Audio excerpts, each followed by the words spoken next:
राजू तिवारी वो कंटेस्ट कर सकते हैं, क्योंकि वाल्मीकि नगर जो है वो कहा भी जाता है कि ब्राह्मण बाहुल क्षेत्र है, और अगर ब्राह्मण बाहुल बहुत नहीं भी है तो ब्राह्मणों का एक अपना दबदबा है राजनीतिक तौर पे वहां। चिराग पासवान कभी भी वैसे नेताओं पर जो सिर्फ सांसद बनने के लिए आज इनसे हाथ मिलाना चाह रहे हैं, चाहे महबूब अली कैसर हो, वीणा देवी हो, चंदन सिंह हो, उनको अपना तो वापस अपनी पार्टी में लाने जा रहे हैं और ना ही तो उनको अब अपना टिकट देने जा रहे हैं। पार्टी स्थापित नाम है जिन्होंने पार्टी को सींचा है, पार्टी के साथ लगातार काम कर रहे हैं, चाहे राजू तिवारी हो, डॉक्टर अरुण कुमार हो, हुलास पांडे हो या संजय पासवान हो, यही 2 4 5 नाम हो, टिकट जाएगा किसी। 4 लोकसभा सीट, हालांकि चिराग की मांग 6 लोकसभा सीट की रही, लेकिन 4 एनडीए जो है वो उनको देने को तैयार है, यानी बीजेपी उनको देने को तैयार है। 2 आरक्षित सीट चिराग लेंगे और वो 2 आरक्षित सीट जो है वो हमारे दर्शक भी जानते होंगे।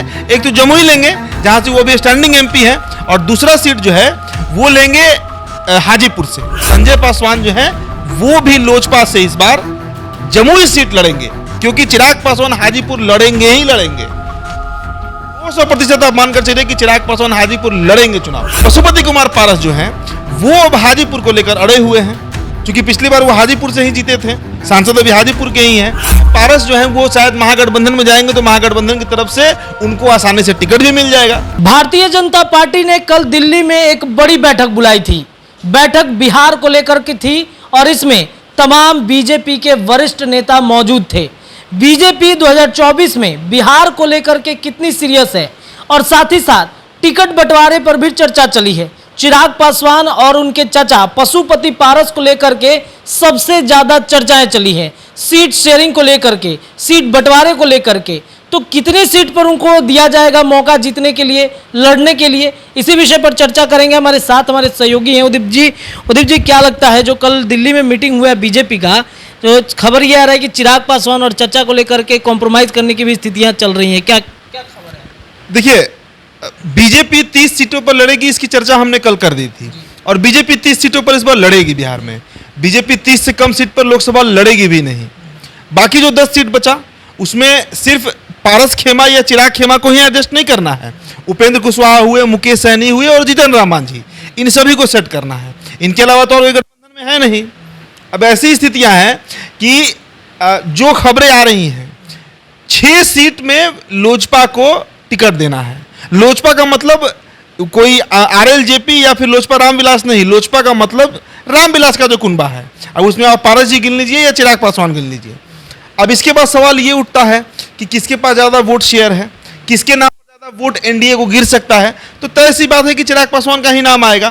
तो जो खबरें आ रही हैं, चिराग पासवान की पार्टी को 4 लोकसभा सीट इस बार एनडीए की तरफ से ऑफर किया गया है। 4 लोकसभा सीट, हालांकि चिराग की मांग 6 लोकसभा सीट की रही, लेकिन 4 एनडीए जो है वो उनको देने को तैयार है, यानी बीजेपी उनको देने को तैयार है। बाकी जो 2 सीट बचा उसमें पशुपति कुमार पारस और उनके जो भतीजे हैं, जो चिराग पासवान के चचेरे भाई भी हैं, प्रिंस पासवान, ये दोनों लोग सेट होंगे।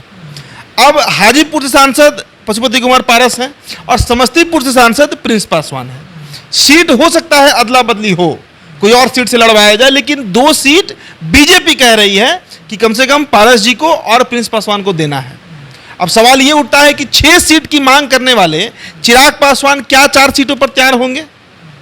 तो जो अभी तक इनपुट है उसके अनुसार चिराग इस पर शायद कॉम्प्रोमाइज करेंगे, लेकिन पेच फंसेगा हाजीपुर लोकसभा सीट। देखिएगा, जो अभी तक जो खबर आया कि शायद चाचा भतीजे में बन जाएगा, बातचीत तो अब तक नहीं हुआ है लोग में, लेकिन सीट शेयरिंग को लेकर शायद सहमति बनी है।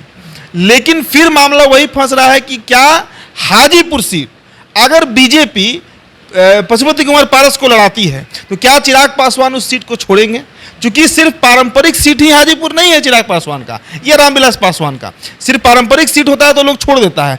वहां पर चिराग पासवान यही कहे कि जो पासवान कुनबा है, लोजपा है, उसकी लेगेसी रही है, उसकी विरासत रही है हाजीपुर। हाजीपुर के चलते ही रामविलास पासवान का नाम गिनीज बुक में गया। हाजीपुर पहचान है पासवान परिवार का बिहार में। तो शायद इस बार बीजेपी का भी ये प्रयास हो सकता है, ये कोई खबर नहीं है, मेरा अपना अनुमान है कि बीजेपी भी चाहेगी कि भाई गढ़ जो है रामविलास पासवान को उसको तोड़ा जाए, इसलिए हो सकता है पशुपति कुमार पारस को वहां से लड़वा दे। या फिर यह भी हो सकता है कि चिराग पासवान चूंकि कम सीटों पर कॉम्प्रोमाइज कर गए हैं तो हाजीपुर चिराग पासवान को दे भी दे बीजेपी। लेकिन इस बीच एक और खबर है कि पशुपति कुमार पारस जो हैं वो अब हाजीपुर को लेकर अड़े हुए हैं, क्योंकि पिछली बार वो हाजीपुर से ही जीते थे, सांसद अभी हाजीपुर के ही हैं। तो अगर हाजीपुर एनडीए की तरफ से उनको नहीं मिलता है तो ये भी संभावना है कि पशुपति कुमार पारस जो हैं वो महागठबंधन की तरफ से हाजीपुर लड़ जाए, क्योंकि हाजीपुर में महागठबंधन को भी पता है कि अगर चिराग लड़ेंगे और बीजेपी का समर्थन रहेगा तो जीत लगभग असंभव है। एक तो अपना कैडर वोट है ही चिराग पासवान का, उसके साथ साथ बीजेपी का एक अपना वेव होता है लोकसभा में, जो 14 में देखा गया, जो 19 में देखा गया। तो अब ऐसी स्थिति में हाजीपुर हारना चिराग के लिए संभव नहीं होगा, इसलिए पारस जो है वो शायद महागठबंधन में जाएंगे तो महागठबंधन की तरफ से उनको आसानी से टिकट भी मिल जाएगा, या हो सकता है कि भविष्य में बिहार सरकार में भी मंत्री बना दिया जाए पारस जी को। ये इनपुट है हमारे पास, तब ये बात हम कह रहे हैं। तो यही कुल मिला जुलाकर दिल्ली में कल बातचीत हुई है कि लोजपा को 6 सीटें जाएंगी, जिनमें 4 सीट जो है वो चिराग पासवान को जाएंगी और 2 सीट जो है वो पारस यानी पशुपति कुमार पारस और प्रिंस पासवान को जाएंगी। 4 सीटों पर चिराग पासवान किनको किनको देंगे? उनके पास आदमी है उतने की वो दे पाएंगे सीट? देखिए, ये बहुत इंपॉर्टेंट और बड़ा क्रूशियल सवाल है कि अगर 4 लोकसभा सीट चिराग को मिलता है एनडीए में लड़ने के लिए, तो देखिए ये पक्की बात है कि 4 सीटों में 2 आरक्षित सीट चिराग लेंगे और वो 2 आरक्षित सीट जो है वो हमारे दर्शक भी जानते होंगे। एक तो जमुई लेंगे जहां से वो भी स्टैंडिंग एमपी है, और दूसरा सीट जो है वो लेंगे हाजीपुर से। तो ये दोनों आरक्षित सीट है, हाजीपुर और जमुई, यहां से लड़ेंगे। इसके अलावा 2 और कौन सा सीट हो सकता है? जो खबरें आ रही हैं, जो चिराग पासवान की पार्टी के कुछ लोगों से हमारी बातचीत हुई, उसके अकॉर्डिंग जो इनपुट आया है अभी तक, वो बता रहे हैं 2 सीटें जो और चिराग की पार्टी मांग कर रही है वो वाल्मीकि नगर और दूसरी सीट जो है वो जहानाबाद होगी। अब यहां पर आप प्रत्याशी का नाम पूछिएगा तो एक पर तो चिराग पासवान खुद लड़ेंगे ही लड़ेंगे।